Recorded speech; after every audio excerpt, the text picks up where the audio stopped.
समंदर में उतरता हूँ तो आंखें भीग जाती हैं।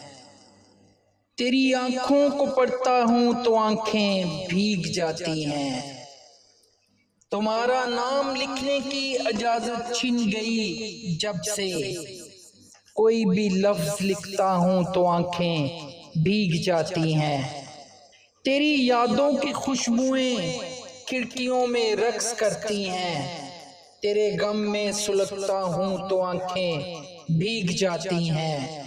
मैं हंस के झील लेता हूँ जुदाई की सभी रस्में। गले जब उसके लगता हूँ तो आंखें भीग जाती हैं। न जाने हो गया हूँ इस कदर हसास मैं कब से।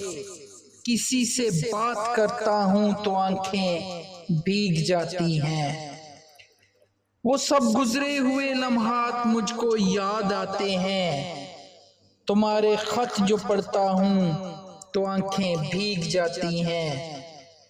मैं सारा दिन बहुत मसरूफ रहता हूँ मगर जो ही कदम चौखट पे रखता हूँ तो आंखें भीग जाती हैं। हर एक मुफलस के माथे पर अलम की दास्तानें हैं। कोई चेहरा भी पढ़ता हूँ तो आंखें भीग जाती हैं। बड़े लोगों के ऊंचे बदनमा और सर्द महलों को गरीब आंखों से तकता हूँ तो आंखें भीग जाती हैं। तेरे कूचे से अब मेरा तल्लक वाजबी सा है मगर जब भी गुजरता हूँ तो आंखें भीग जाती हैं। हजारों मौसमों की हुक्मरानी है मेरे दिल पर। वसी मैं जब भी हंसता हूँ तो आंखें भीग जाती हैं। आंखें भीग जाती हैं।